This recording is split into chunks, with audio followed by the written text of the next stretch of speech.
السلام عليكم ورحمة الله وبركاته. الحمد لله والصلاة والسلام على رسول الله. ما بعد، فأعوذ بالله من الشيطان الرجيم. بسم الله الرحمن الرحيم. ضرب الله مثلا للذين كفروا امرأة نوح وامرأة لوط كانتا تحت عبدين من عبادنا صالحين فخانتاهما فلم يغنيا عنهما من الله شيئا وقيل ادخلا النار مع الداخلين. صدق الله العظيم. وقال النبي صلى الله عليه وسلم: من ستر مسلما ستره الله في الدنيا والآخرة، أو كما قال النبي صلى الله عليه وسلم. আজকে আমার এই সংক্ষিপ্ত ভিডিও করার মূল কারণ আমার ব্যক্তি না, কারণ আমি নিজেকে এমন কোনো ব্যক্তি ভাবি না যে আমার কোনো পারিবারিক ইস্যু বা আমার কোনো ব্যক্তিগত জিনিস আমাকে ফেসবুকে আনতে হবে, কথা বলতে হবে। কিন্তু দীর্ঘদিনের একটা ঝামেলাটা যখন এই পর্যায়ে চলে গেছে যে এখানে মূলত আমি তালহা বলে কথা না, এখানে মূলত একটা আলেম হিসাবে, একটা মুফতি হিসাবে একজনকে কটাক্ষ করা হচ্ছে, দিনের একজন মুখপাত্রকে কেমন যেন বদনাম করার একটা পরিকল্পনায় যখন ফেসবুকে মাঠে নামা হয়েছে, তো যাতে করে আমাদের কওমি অঙ্গন উলামা একরাম যাতে এই অপবাদ থেকে মাহফুজ হয়, সত্য ঘটনা উপস্থাপন করার মাধ্যমে এই ধরনের নারীবাদীদের ষড়যন্ত্র থেকে উলামা একরাম যাতে বাঁচতে পারে, সঠিক ঘটনা জানতে পারে, সেই জন্যই মূলত আমার এই সংক্ষিপ্ত ভিডিও করা। বাকি যদি আমার পার্সোনাল, আমাকে গালি দেওয়া, আমাকে কটাক্ষ করা হচ্ছে, এটাকে প্রোটেক্ট করার জন্য আমি ভিডিওতে আসবো, এই ধরনের টেন্ডেন্সি আমার ছিল না, বা আমি এটাকে মনেও করি না গুরুত্বপূর্ণ। তো বিষয়টা হচ্ছে যে আমি সংক্ষেপেই বলবো যে আমি একটা হাদিস একটু আগে আপনাদের সামনে পেশ করলাম যে আল্লাহ রাসূল সাল্লাল্লাহু আলাইহি ওয়াসাল্লাম বলেন যে আল্লাহ পাক মানে যে ব্যক্তি কোনো বান্দার কোনো ধরনের অপরাধ বা যে কোনো বিষয় গোপন করে, আল্লাহ পাক কিয়ামতের দিন দুনিয়া এবং আখিরাতে তার বিষয়গুলো আল্লাহ পাক গোপন রাখেন। আর সেক্ষেত্রে সেই বান্দা যদি আমার সাথে সম্পর্কে স্ত্রী হয়, সেখানে তো ব্যাপারটা আরো বেশি সেন্সিটিভ হয়ে যায়। তো সেই সব দিকে লক্ষ্য করেই মূলত আমার চুপ থাকা ছিল, এবং আমি এটা যেহেতু বিভিন্নভাবে সমাধানের জন্য অন্যভাবে চেষ্টা করা হচ্ছিল, তো যেহেতু সে এটাকে ব্যাপকভাবে আনছে এবং এটাকে উলামা একরামকে কটাক্ষ করার একটা পুঁজি বানাচ্ছে, এই জন্য মুখ খুলতেই হয়। তো সংক্ষেপেই সবগুলো বলার চেষ্টা করব। সেটা হচ্ছে যে প্রথম হচ্ছে যে আমার সাথে তার বিয়ে, তো আমি তার লাইফে, আমার কাছে সে প্রথম আমার লাইফে, বাকি তার লাইফে আমি তৃতীয় বা চতুর্থ। আমার এক্সপিরিয়েন্স ছিল না যে বিবাহ লাইফ কেমন হয় কি, বা তার এক্সপিরিয়েন্স আছে যে এই বিবাহ লাইফ কেমন হয় বা কি, কারণ তার কাছে আমি নতুন না। আর এই আমার সাথে আজকে যে মুআমালাটা হয়েছে, এই মুআমালাটা এমন না যে নতুন। আপনি তার আগের হিস্ট্রিগুলোতে এই সেম মামলা, সেম অভিযোগ, সেম সবকিছু মামলা কি হচ্ছে, নারীদের আসেই দুইটা পুঁজি, যে একটা হচ্ছে তাকে অত্যাচার করা হয় যৌতুক, আরেকটা হচ্ছে যে তার পুরুষের চরিত্র খারাপ। এই দুইটা পুঁজি ছাড়া আসলে পুঁজিই নেই। পূর্ববর্তী এবং মানুষ যে রুবেলের ঘটনাটা জানে, ব্যাপারটা এমন না যে রুবেলের পরেও তার আরেক জায়গায় বিয়ে হয়েছে, সে হয়তো আলেম ছিল না কিন্তু দিনদার ছিল, সেখানেও সেই স্বামীর সাথে একই ধরনের আচরণ। এরপরে আমার সাথে যখন বিয়ে, আমি আসলে পড়ালেখার ক্ষেত্রে আমি দেশের বাইরে ছিলাম দীর্ঘ 7 বছরের মতো, দারুল উলুম দেওবন্দে পড়ার পরে এরপরে আমি সাউথ আফ্রিকা চলে যাই, সেখানে ইফতা কমপ্লিট করে। আমার এই মেয়ে সম্পর্কে কোনো ধারণাই নাই, সে কোন মুভি করে কি করে দেখিও নাই কখনো। আমি দেশে আসার পরে আমার সাথে তার সম্পর্কটা যেটা হয় সেটা একটা ঘটকের মাধ্যমে, এবং সেই ঘটক তাবলীগের একজন প্রসিদ্ধ মানুষ, এবং সে যখন তার কাছে গিয়ে বলে যে সে দিনের জন্য সে সব ছেড়ে চলে আসছে, দিনের পথে চলতে চায়, তখন সে নিজের থেকে আগ্রহ করে আমার কাছে আসে যে চলেন, এরকম ব্যাপার। তার দিনের খাতিরে সে সব ছেড়ে দিয়ে চলে আসছে, এবং যেহেতু তার ইনকাম গুলোও ছিল সব অবৈধ পথে কামানো, তো সেই সব কিছু বিলীন করে সে চলে আসছে। এখন তার একটু এই ধরনের একজন আলেম দরকার, এবং পাশাপাশি তার এরকম সমর্থবান আলেম দরকার, তাকে ভালো রাখতে পারে। সেই দিক থেকেই আমাকে বলে যে এরকম। আমি বললাম যে ওকে, যদি এরকম হয় যে দিনের জন্য তার কুরবানি, আমার সমস্যা নেই। তো সেই ঘটকের সাথে নিয়ে বাসায় যাওয়া হয়।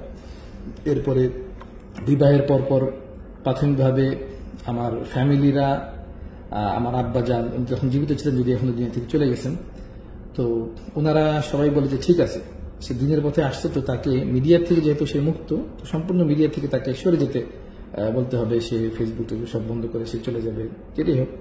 তো তখন আমি পেশ করি, তো সে বলছে ঠিক আছে, আস্তে ধীরে এটা করতেছি। তো আমি প্রেশার দিই না, যেহেতু দিনের পথে আসছে, এবং সেইভাবেই বুঝাইছে যে আমি সবকিছু, এবং সে বলতো যে আমি দিনের পথে আসার পরে সর্বপ্রথম আমার বিরুদ্ধে ছিল আমার আম্মা। কেন? কারণ আমার আম্মা তখন আমার এই ফিল্মে কাজ করার কারণে আমি যে উপার্জন করতাম সেগুলো আমার আম্মা ভোগ করতে পারতো। এখন ফিল্ম ছেড়ে দেওয়ার কারণে আমার আম্মা এটা নিয়ে প্রেশার দিচ্ছে যে কেন টাকা পাচ্ছি না, মানে এইসব তার অসহায়ত্ব বর্ণনা করে। যেটাই হোক, ওই সময় আমার জানাও ছিল না তার ফ্যামিলি ব্যাকগ্রাউন্ড কি, কারণ আমাকে পেশ করা হয়েছে তার ফুল ফ্যামিলি তার এই দিনের পথে আসার বিরুদ্ধে, এবং তার আব্বা ওনারা জেনারেল মানুষ, একদমই দিনদার না। যাই হোক, তো এই যার কারণে আমি ফ্যামিলি ব্যাকগ্রাউন্ড দিকে যাইও নাই, না তার আম্মার ব্যাকগ্রাউন্ড কোনো দিকে যাই নাই, যে বাস দিনের পথে আসছে। এরপর যখন আমার ফ্যামিলি থেকে ওই সময় যখন বলা হয় যে না দিনের পথে আসছে ঠিক আছে, বাকি তারপরে তার ভিডিওগুলো রয়েছে, এই জন্য কমপ্লেন করা হয়। আমি তখন ওই সময় আমার মনে আছে আমি দুবাইতে ছিলাম, আমি হযরত মাওলানা আব্দুল মালিক সাহেবকে ফোন করি, এবং মানে উনি যখন এখন যিনি বাইতুল মুকাররমের খতিব সাহেব, যে হযরতকে মহব্বত করি, হযরতের খাদেম হিসাবে নিজেকে ধন্য মনে করি, যদিও অল্প সুযোগ হয়েছিল কখনো। হযরতকে ফোন দিলাম, হযরত এই ব্যাপার দিনের পথে আসছে, এখন তাকে তালাক দেওয়ার জন্য আমার ফ্যামিলি থেকে বলতেছে। তখন উনি বলেন যে বাহ্যিকভাবে তো আমার জানা মতে কি, আমাকে জিজ্ঞেস করলেন সে নামাজ পড়ে, আমি বললাম জি নামাজ পড়ে। সে পর্দা করে, আমি বললাম জি পর্দা করে, তাহলে তার অন্য কোনো রিজন নেই, তার ভিতরে কি আছে সেটা তো আমার জানা সম্ভব না, বাহ্যিক যেটা সেই রূপটাকেই গ্রহণ করে তাকে। এরপরে আরো অনেক ওলামার সাথে আলাপ হয়, যেহেতু ওনাকে সবাই চিনি এই জন্য বলা, সেটার উপর ভিত্তি করে আমি সংসারটা শুরু করি। এবং ওই সময় তার বাহ্যিক যে রূপটা ছিল, যে হাত মোজা তো খোলা দূরে থাক, মানে কোনোভাবেই সে বরদাস্ত করে না সে মানুষের সামনে যাবে কথা বলবে, যেটা সে প্রকাশ করছে সেটাই। এবং সেভাবেই সংসার শুরু হয়। এবং সেক্ষেত্রে কিছুদিন পরে, যদিও আমার ফ্যামিলি মানতেছিল না, সেক্ষেত্রে আমি ফ্যামিলিকে সেম এই টেন্ডেন্সি বলি যে দিনের ক্ষেত্রে আপনারা কমপ্লেন করতেছেন, তার দিনকে আপনারা কবুল করতে রাজি না, সেক্ষেত্রে আমি দিনের ক্ষেত্রে আমি আপনাদের এই মতামতের সাথে নাই। আপনারা যদি অন্য কোনো রিজন বলেন যে সে বদ্দিনী কাজ করতেছে, তখন আমি বলতে পারি, কিন্তু সে দিনের পথে আসছে, কিন্তু সে আগে একটা জগতে ছিল সেজন্য। তো সেক্ষেত্রে অবশ্য তাদের একটা যুক্তি ছিল যে সে দিনের পথে নাই, কিন্তু সামাজিকভাবে তো তার এই যে কার্যকলাপ আগের সাথে হয়েছে। যাই হোক, এরপর যখন আমি কন্টিনিউ করি, তো কিছুদিন পরে কি হয় যে তার ফ্যামিলি, তার আম্মা সহ, তার আম্মার যেখানে আসেন সেই বাপ মানে বেদিনদার হওয়ার কারণে তাকে টর্চার করতেছে, তার আম্মাও দিনের পথে আসতে চায়, এরপর তার বোনরাও দিনের পথে আসতে চায়। আমি বললাম যে ওকে ওয়েলকাম, যারা যারা আসতে চায় আলহামদুলিল্লাহ আসেন। তার আম্মা বলল যে সে বোরকা পড়তো না, তার বোনরাও বোরকা পড়তো না, তারা সবাই আমার এখানে থাকলে বোরকা পড়তে চায়, দিন মানতে চায়, ওকে আসেন। তার আম্মা আসলো, তার বোন, তার দুই বোন, তার ভাই, সব সহ আমি আমার জিম্মাদারিতে আমার বাসায় আমি তাদেরকে সবাইকে সহ মানে আলহামদুলিল্লাহ আল্লাহ পাকের তৌফিকে শুরু করলাম। এটাই এই জন্য বলা উদ্দেশ্য, যেহেতু সে অনেকটা কমপ্লেনে বলছে যে তার টাকা সে আমার চালাচ্ছে। ভাই, সে তো তার টাকার উৎস করে, সে তো ওই সব টাকা সে আমাকে বলছে হারাম, সেই সব কিছু বিলীন করে আসছে শূন্য হাতে। তো তার আম্মা সহ, তার ভাই বোন সহ আমি বাসায় লালন পালন করা শুরু করলাম। এখানে একটুখানি আমি বলি, দেখেন আমার ব্যাকগ্রাউন্ড এবং তার ব্যাকগ্রাউন্ড। আমার আব্বা সফলভাবে দুনিয়া থেকে চলে গেছেন, তার সংসার সফলভাবে উনি কাটায় দুনিয়া থেকে গেছেন। আমার বংশের মধ্যে যারা আছেন বাচ্চারা, কারোই আলহামদুলিল্লাহ সংসার ভাঙ্গার হিস্ট্রি নেই, সবাই সফলভাবে কাটায় গেছেন। জীবিত আছেন যারা, তাদেরও একই অবস্থা। কিন্তু অন্যদিকে যখন আমার সাথে ওনার আম্মা থাকতে থাকেন, একের পর এক বিভিন্ন জিনিস প্রকাশ পাইতে থাকে। অন্যদিকে ওনার আম্মার চতুর্থ বিয়ে শেষ হয়ে পঞ্চমের দিকে উনি এখন যাচ্ছেন, চতুর্থ আমার সামনে, চারটা স্বামী। যখন আমার সাথে থাকা শুরু হয়, তো তখন প্রথমে আমি জানতে চাই ভাই তোমার আব্বা কোথায়, তোমার আব্বাকে আনো না, তার আব্বা ভালো না, দেখা করা যাবে। বলে ভাই দিনের জন্য আমি দেখা করি, আমি দাওয়াত দিব। এরপরে বলছে আব্বা, পরের আব্বা, আগের আব্বা, আমি সবাইকে ইনভলভ করতে চাই, না, প্রায় বছর খানে কিভাবে চলে যায়। এরপরে আমি আস্তে আস্তে ইনভলভ হই, তাদেরকে কথা বলি। যখন ইনভলভ হই, তখন তার আম্মার সাথে আমার এক প্রকারের শত্রুতা শুরু হয়, যে আমি কেন ইনভলভ হচ্ছি। যখন ইনভলভ হয়ে একটা পর জানতে পারি, তখন প্রত্যেকেরই একই রিপোর্ট, যে এটা এই যে আজকে যে হ্যাপির যে ব্যাপারটা, এটা মূলত তার সমস্যা জেনেটিক ভাবে, তার ফ্যামিলিগত। তার আম্মার সেম সমস্যা ছিল, তার আম্মা প্রথম সংসারে তার আপন ফুফাতো ভাইয়ের সাথে সেই বিয়ের পরে বাচ্চা হওয়ার পরে বাচ্চা নিয়েও দাও ব্ল্যাকমেল, বাচ্চা সংসার দিতে হবে, ভরণ পোষণ দিতে হবে, কিন্তু তাকে ছেড়ে দিতে হবে টাকা পয়সা দিয়ে। সেখান থেকে টাকা পয়সা নিয়ে গেল। এরপর আরেক জায়গায় সংসার করলো, সেখান থেকে দুটা বাচ্চা নিয়ে সেখান থেকে টাকা পয়সা নিয়ে গেল। একে একে করতে করতে 4টা আমার সামনে জানা, আর পরের গুলা তো আমি আল্লাহ পাক ভালো জানেন। তো এরপরে যখন এরকম হলো, তাদের ক্ষেত্রে এই সেম মামলা, ওই তার স্বামীদের ক্ষেত্রে সেম মামলা, যৌতুকের মামলা এবং তাকে মারধর করা, সেম জিনিস। তা আমি যখন কথা বললাম তখন দেখলাম যে ওই মহিলার স্বভাবটাই এরকম ছিল যে সে এরকম বিয়ে করে এরপরে বাস তার থেকে একটা বড় টাকা অঙ্ক হাতায় দিবে। আর আরেকটা যে ব্যাপারটা আমি আরবিতে বলি, যেহেতু ওলামাদের জন্য জানার উদ্দেশ্য, যে সারাকা ইয়াসরিকু যেটা আছে, এটা মানে এটার ভরপুর সিফাত বিদ্যমান। এবং তার আগের হাজবেন্ডের একই কমপ্লেন, যে একদম বন্দুকের, তার হাজবেন্ড অনেক বড় লোক ছিলেন, তার বন্দুকের লাইসেন্স পর্যন্ত বিক্রি করে দিয়েছে, এই টাইপের অবস্থা। যাই হোক, তো এরপরে আমার বাসায় থাকা অবস্থায় যখন এই ধরনের কাজগুলো হয়, তো আমার এখানে থাকার পরেও যখন আরো 2টা বিয়ে হয়, এক পর্যায়ে যখন আমি, সমস্যাটা কোত্থেকে শুরু, প্রথমত যে বাচ্চা হওয়ার আগ পর্যন্ত সে আমার সাথে খুব ভালো, বাচ্চা হওয়ার পরেই যখন সে এটাকে পুঁজি বানানো শুরু করে, এরপরে অপর দিকে আমি যখন জানতে পারি যে তার আম্মার সাংসারিক অবস্থা এমন, এবং তার আম্মার বিরুদ্ধে আমি অবস্থান নিতে থাকি। তার আম্মা প্রায় 3.5 বছরের উপরে আমার এখানে থাকছেন, এবং আশ্চর্য ব্যাপার, মানে এটা কি বলবো, যে এরা মূলত নারীবাদী, একটা বোরকা পরা নারীবাদী একটা ফ্যামিলি, ঠিক আছে। মানে এমন অবস্থায় যে পরবর্তী 2 স্বামীর ক্ষেত্রে এমন হয়েছে যে সে আরেক জায়গায় বিবাহিত অবস্থায়, ওইখানেও সে ওয়াইফ, এখানেও সে একসাথে 2 স্বামী লালন পালন শুরু করলো। যখন আমি এগুলাকে আমি আস্তে আস্তে তার সাথে মোকাবেলায় গেলাম, এক পর্যায়ে সে যখন 4র্থ আরেকজনকে গ্রহণ করতেছে এবং আরেক স্বামী রেখে, আমি তখন প্রতিবাদ করি, এবং এক পর্যায়ে সে আমার বাসায় থেকে সে ফাঁসিতে ঝুলতে যায় ওনার আম্মা। তখন আমি এক পর্যায়ে আমি মানে প্রচন্ড রকমের হয়ে বলি যে ভাই, আপনি আমার বাসা থেকে এই মুহূর্তে চলে যান। আমি তাকে মানে হিট করতে চাই যে আপনি না গেলে আমি বাধ্য, বের হইতে হবে। এরপরে তাকে বের করে দেওয়া হয়। এই বিগত 1-1.5 বছর আগের ঘটনা। বের করে দেওয়ার পর থেকেই সে তার মেয়েকে দিয়ে শুরু করে, তার মেয়ের তো আগের অভিজ্ঞতা আছেই, শুরু করে একের পর এক এই ব্ল্যাকমেইলিং এবং আচরণগুলো। এই যে একটা ভিডিও সে সোশ্যাল মিডিয়াতে দিছে, সেই ভিডিওতে 3 বছর আগে ভিডিও, যেখানে তার মা, যে আওয়াজটা চিল্লাছে তার মা পাশে থেকে, এবং সে তালাক চাচ্ছে। সে কি করতো, বিভিন্ন সিন ক্রিয়েট করে আপনার থেকে যখনই কোনো একটা টাকা অ্যামাউন্ট উদ্ধার করবে, এরপরে আপনার কাছে সে তালাক চাবে। এবং আমি এটাও জানি যে তালাক যে চায়, এটা সম্পূর্ণ তার একটা সাজানো নাটক থাকে। ইতিপূর্বে তাকে অধিকার দেওয়া 2টা তালাক তাকে অধিকার দেওয়া হয়েছে, সে 2 তালাক সে নিচে নেওয়ার পরে আবার সে ঘুরে এসে থাকছে, তার কিন্তু এখন অনলি লাস্ট তালাক বাকি। কিন্তু যখন বাচ্চা হয়ে গেছে এবং দেখছে আমি বাচ্চার প্রতি দুর্বল, বাচ্চাকে নিয়ে আমি যখন, এবং তার ফ্যামিলি ব্যাকগ্রাউন্ড জানার পরে যখন থেকে আমি দেখতেছি না, এইখানে আমার এই বাচ্চাকে লালন পালন করা সম্ভব না, নানির থেকে দূরে সরায়, তাদের থেকে আলাদা করে, এবং তার মেয়েকে আমি আলাদা করে, তখন থেকেই তার শত্রুতা শুরু। এবং এই যে তার মার যে অভ্যাসগুলো আগে শুনছি, আমার এখানে এসে আমি তো বিয়ে করছি তার মেয়েকে, আমার তো তার মাকে পালা আমার জন্য ফরজ না কিছু না, তার মেয়ের সেম অভ্যাসগুলো শুরু হয়। আমার ব্যাংকের থেকে কার্ড নিয়ে যখন তখন, মানে ওই যে ফেসবুকে যে বুস্টিং করে, সেখান থেকে কার্ডের নাম্বার নিয়ে, এর আগে ইতিপূর্বে 13 লক্ষ টাকা নিয়ে যায়, সেটাকে নিয়ে আমি মীমাংসা করি, সেই টাকা সে পরে ফেরত না দিয়ে পরে তার একটা জমি ছিল সেটা লিখে দেয়, এরপর আবার শুরু হয় একের পর লেনদেন। যখন এগুলো শুরু করি, তখন সে আমাকে এই বাচ্চাকে নিয়ে ব্ল্যাকমেল শুরু করে, যে আমি বাচ্চাকে, এই প্রায় বছর 1.5 আগে, যে আমি বাচ্চাকে নিয়ে টর্চার করি, মারামারি করি। এইভাবে সে একাধিকবার বাসায় পুলিশ আনে, একাধিকবার। যখন তখন ফোন দিলেই বাসায় পুলিশ চলে আসে, পুলিশ এসে দেখে যে ভাই ঘটনা তো উল্টা, চলে যায়।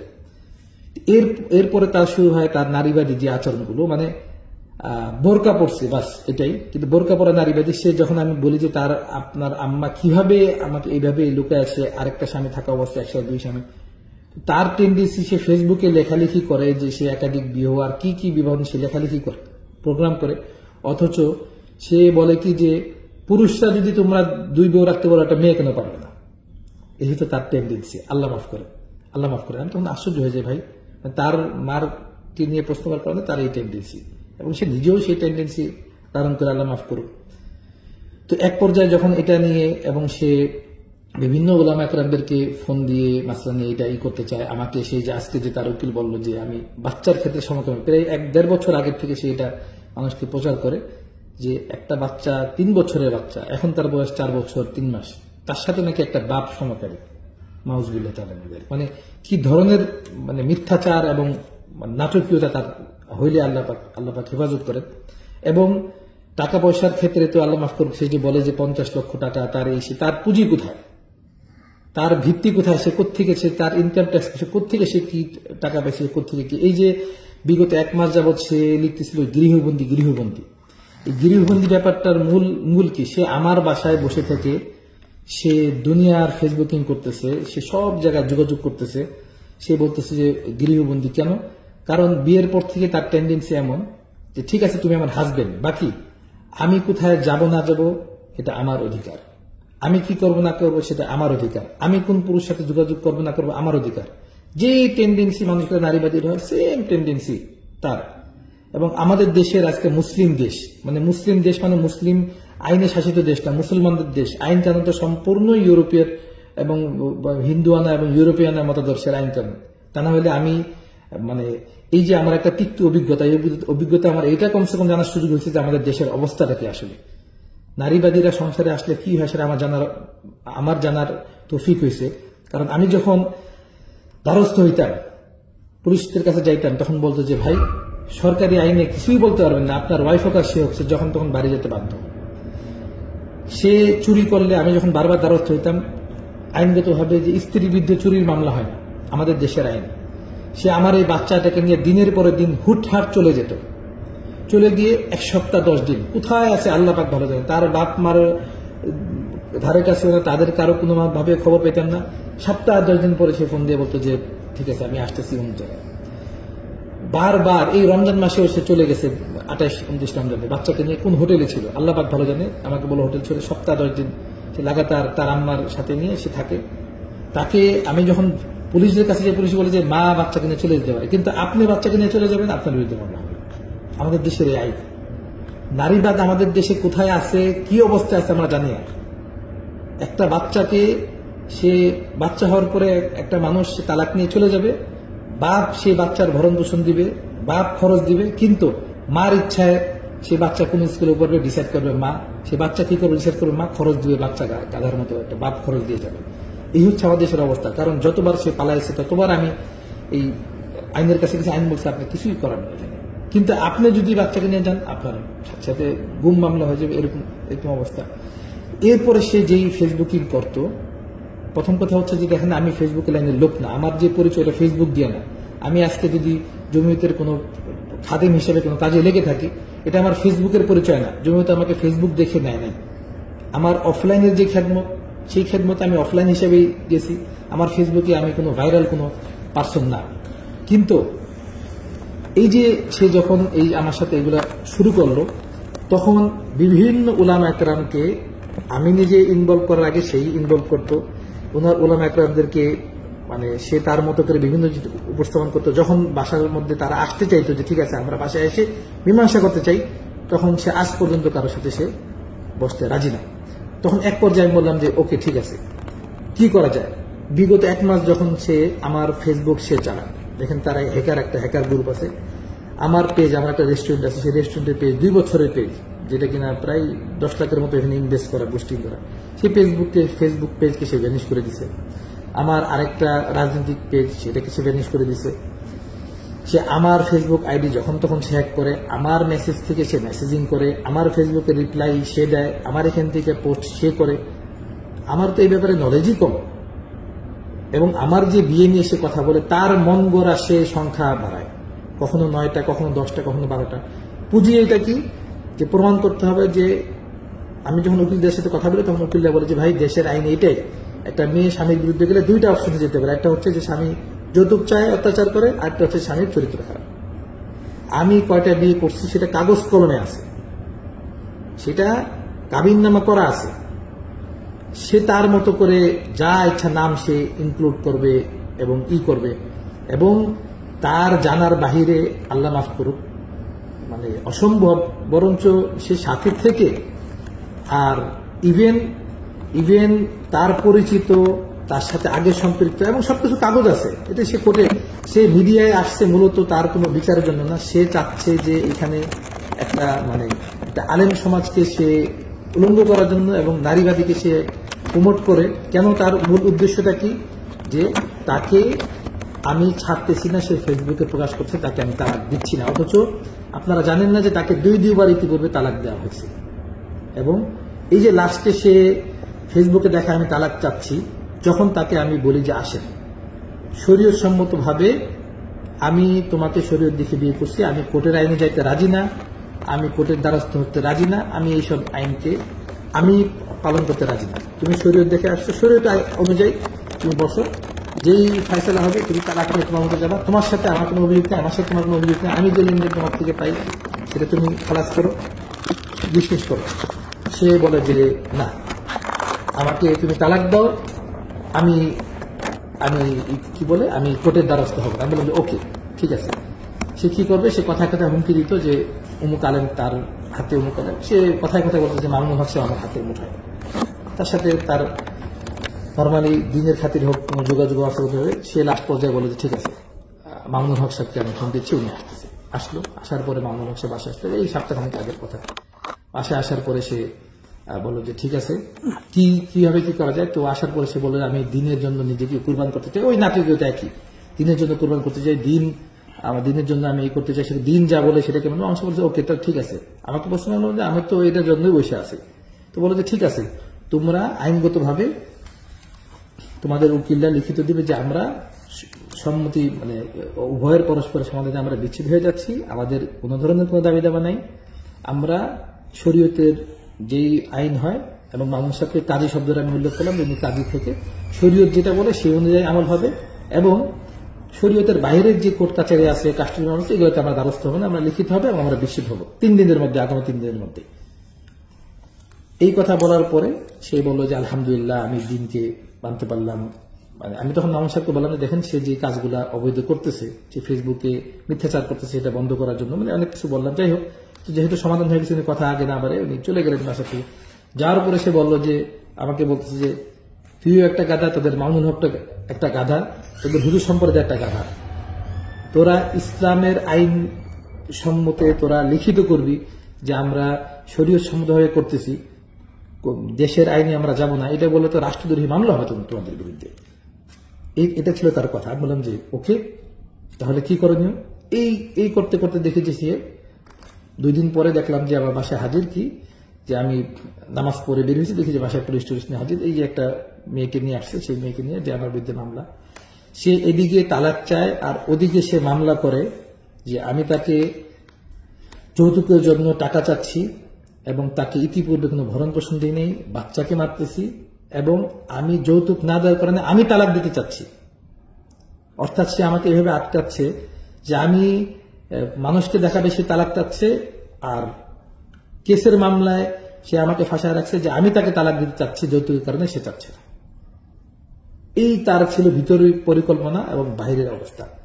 আর বাসায় যে বন্দী থাকার ব্যাপারটা সে বলে, একটা মানুষ সারাদিন ফেসবুকিং করতেছে, আমি বাইরে আছি, সফরে আছি, ওই বাসায় সে বিভিন্ন মানুষকে নিয়ে আসতেছে। এই যে যেই মহিলাটা, এই যে মানে উকিল, জানি না ওনার উকিল ওকালতি কত রুক্তি, তার তো আইনের কোনো ভাষাও নেই, আইনের কোনো নলেজও আমার জানে, আমি তো আইনের লোক না, বাকি আমি যেটা বুঝি। সে দীর্ঘদিন যাবৎ সে আমার বাসায় আসে, লাস্টে কয়েকদিন যাবৎ আমি যখন বাসায় আসতে গেছি, বাসায় ফোন দিয়ে বলছে বাসায় দিনী বোন আছে, দিনী বোন। এই পরশুদিন যখন উনি সামনাসামনি হলেন তখন বুঝলাম যে এই দিনী বোন হচ্ছে সেই দিনী বোন। এই মহিলাটা বাচ্চা কাচ্চা নিয়ে এই আমার বাসায় বসে আমার বিরুদ্ধে আমার নামে মামলা সাজাচ্ছে, আর তাকে দিনী বোন পরিচয় দিয়ে, এবং এই লাস্টে সে মামলাটা সাজানোর আগে কি হয়েছে, সপ্তাহখানেক আগে সে আবার সে এক কাহিনী, সেই আমার কার্ডের নাম্বার চুরি করে সে 1 সপ্তাহে 8,18,000 টাকা সে উধাও করে নেয়। এবং সে প্রত্যেকবার মানে যখন তার আম্মার মানে আমি যদি এখন তার মাকে টাকা দিই সব সমস্যা সমাধান, তাকে টাকা দিব, টাকা দিলেই সমস্যা সমাধান। যখন আমি বললাম যে ভাই এই ক্ষেত্রে আমি তোমাকে আর ছাড় দিতে রাজি না, তুমি আমার টাকা ফেরত দিবা এবং তুমি শরীর সম্মতভাবে তুমি আলাদা হয়ে যাও। এই তখন থেকে সে এই মামলা দিয়ে শুরু করে, ফেসবুকে শুরু করে তাকে বন্দী, এবং মামুন হোসেন তাকে প্রশ্ন করে যে তোমাকে জোর করে পোস্ট করে, কিভাবে জোর করে? একটা মানুষ যে কিনা কোর্টে যেতে পারতেছে বাসার থেকে, সে মেডিকেলে যেতে পারতেছে, সে বাচ্চাকে নিয়ে কোর্টে যাচ্ছে, আসা যাওয়া করছে, সে কিভাবে বন্দী হয়? এরপরে লাস্টের ঘটনা আমি বলি, যখন আমি পরশুদিনকার ঘটনা, আমার দুবাই ভিসা শেষ হয়ে যাচ্ছে, দুবাই যাব, সে যাওয়ার আগের দিন সে পুলিশ নিয়ে আসে যে সে বাসায় বন্দী। পুলিশ আসার পরে সে পুলিশকে পেশ করে যে আমি বাসায় বন্দী অবস্থা আটকে আছে। পুলিশ বলে যে ভাই আপনি বন্দী কোন দিক থেকে? সে বুঝাইতে অক্ষম হয়, তার অ্যাডভোকেট ছিল, তার অ্যাডভোকেট বুঝাইতে অক্ষম হয়। তখন অ্যাডভোকেট সাহেবকে আমি বলি যে আপনি আমার বাসায় আসা যাওয়া করতেছেন, আপনি বন্দি কোন নাতি করতে আপনি বন্দি বলতেছেন। তখন বাধ্য হয়ে পুলিশ বলেছে ভাই আপনি যদি রিস্ক মনে করেন আপনি আপনার আম্মার বাসায় চলে যান। সে স্বামীর বাসা ছাড়া সে যাবে না, সে এই বাসায় থাকবে, এখানেই করবে, কিন্তু তার টাকা পয়সা, তার যে চাহিদা সেভাবে তাকে দিতে হবে, দিয়ে এরপর তার সে যেটা চায় সেটা তাকে করতে হবে। আমি বললাম যে ভাই তুমি আইন গেছে, আইন থেকে তোমাকে কেন টাকা দেবেন, তোমাকে কেন টাকা দিবে, এই কাজগুলো ব্যবসা আজকে তুমি এখান থেকে নিয়ে আর কালকে যে তুমি বাচ্চাকে থেকে নিয়ে এসে তার কথা কি যে তালাক দিলে সে আরেক জায়গায় যায়, আমার বাচ্চাটাকে নিয়ে এসে আরেক জায়গায় যায় মানুষ করবে, এই করবে। এই যে বাচ্চার ছবিগুলো সে দিচ্ছে, তা আমার বাচ্চার রক্ত বের হয় 6 মাস, জন্মের 6 মাস পর থেকে লাফালাফি করলে নাকে রক্ত বের হয়। সেই রক্তগুলোকে সে কতদিন আগের ছবি আল্লাহ ভালো জানে, সে করে দিচ্ছে যে বাচ্চাকে পড়া করা হচ্ছে, বাচ্চাকে ছুরি ছাড়া হচ্ছে। পুলিশ যখন আসছে তখন দেখছে যে বাচ্চা আমার সাথে কিভাবে আন্তরিক, এবং মানে তারা আশ্চর্য হয়ে গেছে। এবং এই তার মহিলা উকিল বলতেছে যে আপনি যেভাবে আমাকে বলছে যে যেভাবে আপনার ওয়াইফ বাচ্চা নিয়ে চলে যায়, কার কার জায়গায় থাকে, কোথায় কি, এরকম আমি করলে তো আমার স্বামী আমাকে মেরেই ফেলতো। এই উকিল সাহেবের কথা। এই উকিল সাহেব এখানে এসে বলবো যে এটা তো কোনো বাস্তবতা পাচ্ছি না, অথচ জাস্ট মূল সমস্যা কি যে তার চাহিদা অনুযায়ী তাকে কেন আমি বন্দি করব, যে কথা বলা যায় না পুরুষদের সাথে, কোনোভাবে তাকে আটকানো যায় না, ব্যাপকভাবে সে পুরুষদের সাথে কথা বলবে, আমাকে না জানে আমার বাসায় তার আম্মা যে কোনো পুরুষ পার্কে নিয়ে আসবে। এটা কিভাবে সহ্য করা যায়, কিভাবে সহ্য করা যায় যে আমার বাসায় সে যখন তখন পুরুষ মানুষ আনবে, যে কোনো আলেম হোক যাই হোক, আমার সাথে বলে না, যে কোনো আলেমের সাথে যোগাযোগ করবে তার মতো করে সে আমাকে মানে থ্রেড দেয়, বড় বড় আলেমদেরকে নিয়ে সে থ্রেড দেয় যে অমুক আলেমের আমি এটা জানি, অমুক আলেমের সেটা জানি, অমুক আলেম আমার হাতের মুঠায়, সে ব্ল্যাকমেলিং থ্রেড দেয়। তা আমি তখন বললাম যে ভাই কোন আলেমের কি জানো তুমি জানো, আমি আলহামদুলিল্লাহ ক্লিয়ার আছি, আমার কোনো কিছু অস্পষ্টতা নাই যে আমার তোমার ভয় করতে হবে, তুমি কি করবা করো। এরপরে এই লাস্টে সে নিজের থেকেই এই আপনার এই যে সে যে একটা সাংবাদিক সম্মেলন করলো, যেখানে সে আল্লাহ মাফ করুক সেখানে মামুন সাহেবের নামটাও ছিল, সে মামুন সাহেব তো তাকে দিনের খাতিরে বলছে যে তুমি দিন অনুযায়ী সমাধান নাও, সে মামুন সাহেব সমাধানটাকে সে মানে নাই, না মেনে সে আমাকে আরো বলতেছে যে আমি যা বলবো মামুন সাহেব সেটা করতে বাধ্য।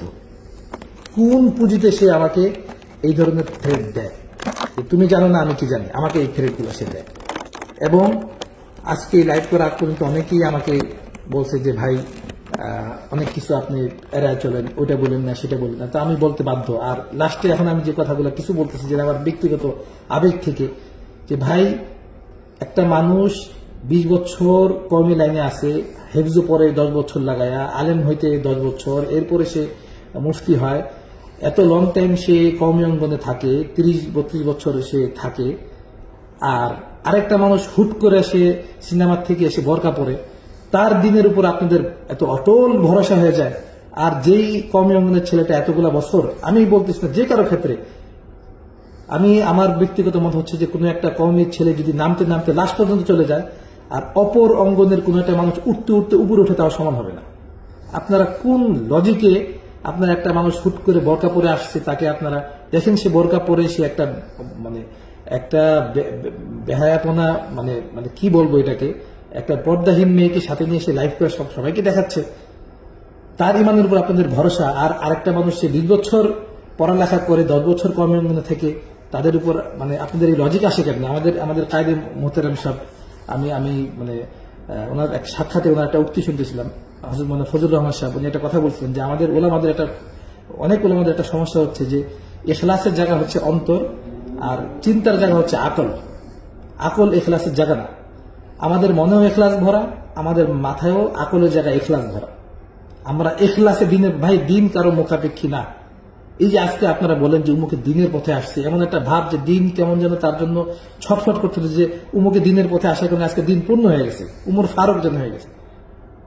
এই যে আপনাদের এই টেন্ডেন্সি যে উমুকে দিনের পথে আসছে, ভাই কেউ থাকলেও দিনের আসা যায় না, কেউ না চলে গেলেও দিন আসে। দিন খুব স্ট্রং একটা জিনিস। আজকে যখন আমাকে বিভিন্ন লেভেলের ওলামা একরামরা আমাকে আজকে বললেন, অনেক বড় বড় আমি নাম নিতে পারতেছি না, বললো যে আপনাদের এই কারণে নারীবাদীরা দিনকে নিয়ে কথা বলার সুযোগ পাবে, এই হবে। আরে ভাই ওলামাদের ভিতর থেকে এটা নারীবাদী যায়নি। তারা আজকে আমি নাম নিচ্ছি না, যেই বড় একজন ব্যক্তি তার পক্ষ নিয়ে করতেছে, সম্পূর্ণ সবকিছু ক্লিয়ার জানা সত্ত্বেও তাদের ভিতরে যে মহিলা যা বলবে সেটা সরকারের যে আইন, তাদের সে আইন। আমাদের উচিত যে ভাই ভাই ইসলামটাকে প্র্যাকটিস করবো তো সবার আগে ফ্যামিলির মধ্যে, এই ফ্যামিলি থেকেই তো মানুষ ছড়ায়, এই মানুষের উপর আমরা দিনটাকে কায়েম করি। আজকে আমাদের কমসে কম 99% মুসলিম দেশে তো এতটুকু হওয়া উচিত যে ভাই যারা কোর্টের আইন মানবে মানব, কিন্তু যারা শরীয় আইন মানে তাদের জন্য শরীয়তের আলাদা কোর্ট হওয়া উচিত। যে বিয়ের আগেই যে শরীয়তের আইনে তার ইচ্ছা থাকবে স্বাধীন, যে সে যদি শরীয়তের আইনে বিয়ে বসে তাহলে তার বিচ্ছেদ শরীয়তের আইনে হবে। আজকে আমি নিজে মানে ভুক্তভোগী হয়ে দেখলাম যে আমাদের দেশে আজকে পুরুষদের কি অবস্থা। আমি অত্যাচারিত হইলে আমার কোনো মামলা করা যাবে না, আমার ঘরে বারবার চুরি হইলে আমি কমপ্লেন করতে পারবো না স্ত্রীর বিরুদ্ধে, আমি ছেলেকে নিয়ে স্ত্রী পারমিশন দিতে পারবো না, কিন্তু স্ত্রী কারোর সাথে কথা বললে আমি ঠেকাইতে পারবো না, কথা বললে পুলিশ নিয়ে আসে। স্ত্রী বাসার থেকে যখন তখন বের হয়ে যাবে আমি ঠেকাইতে পারবো না, পুলিশ নিয়ে আসে। স্ত্রী বাচ্চাকে নিয়ে চলে যাবে আমি ঠেকাইতে পারবো না, পুলিশ নিয়ে আসে। এরপরে তালাক হওয়ার পরে কি স্ত্রীর কাছে বাচ্চা থাকবে, স্বামী খেটে তাকে টাকা দিবে, তার স্বাধীন মতো সে কাজ করবে। এই যে এত বড় একটা তাগুত চাপাই দেওয়া আছে। যখন মামুন সাহেব আমার বাসায় ছিলেন আমি বলছিলাম যে আপনারা যে আন্দোলন করতেছেন সেখানে এটা আপনি উল্লেখ করেন যে কিভাবে এগুলো এই মুসলমানদের দেশে এগুলো চলে। আর কেন আমি ওনাকে গতকালকে মেসেজ দিয়েছি যে আপনি সবকিছু জেনে শুনে আপনি কেন স্পষ্ট বলতেছেন না যে তার এই দুইমুখী আচরণ, সে যে একটা ধান্দাবাজ, সে যে একটা বোরকারূপী একটা নারীবাদী, সে বসে আছে ওলামাদেরকে নষ্ট করার জন্য, এটা আপনি প্রকাশ্যে কেন আপনি বলতেছেন না? কেন আপনি এটাকে জানার পরে ক্লিয়ার করছেন? আমি ওনাকে বলছি, সে বরঞ্চ মানে আমাতুল্লাহ বরঞ্চ সে তাকে করে যে আগে তাকে তালাক দেওয়া হোক, এরপরে সে দেখবে। সে তো দুমুখী আচরণ করতেছে। আমি তো তাকে নিজেই তালাক দেওয়ার জন্য বারবার বৈঠক করছি, তাকে তালাকের জন্য অধিকারও দিচ্ছি যে তুমি এইভাবে করে করো, কিন্তু সে কেসে লেখা রাখতেছে যে তাকে তালাক আমি দিতে চাচ্ছি যৌতুকের জন্য। এটা তো একটা দুই রকম একটা আচরণ। আল্লাহ পাক আমাদেরকে এটা থেকে হেফাজত করেন। আর যত ধরনের অভিযোগ সে বলছে এটার জন্য আমার প্রোটেক্ট করার জন্য আলাদা দরকার নেই, এটা শুনলেই বোঝা যাবে যে কতটুকু সত্য না মিথ্যা। একটা মানুষ যখন বলতে পারে যে বাপ সমকামী ছেলের ক্ষেত্রে থেকে আর বড় কি হইতে পারে। হ্যাঁ, এখন অনেকেই আমাকে যেটা প্রশ্ন করছেন যে ভাই এরকম ওয়াইফ পারলেন, এরকম এসে, ভাই মনের কথা কারোটা কেউ জানে না।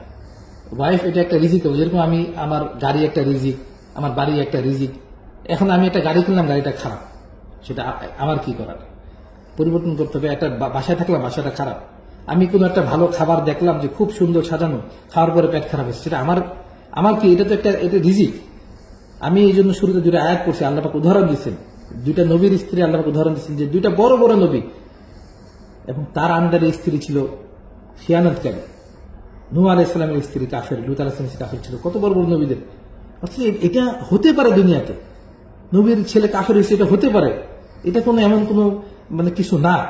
কিন্তু আমার কাছে আজকে আশ্চর্য লাগে যে যেই সমস্ত বড় বড় ওলামা কেরামরা নারীবাদী আন্দোলনে লিপ্ত, তারা কিভাবে ভিতরে ভিতরে মানসিকভাবে নারীবাদ পোষণ করে তারা নিজেরা, এটা দুঃখজনক। কিন্তু অনেক কিছু আমি বলতে পারতেছি না, যেহেতু সজাগ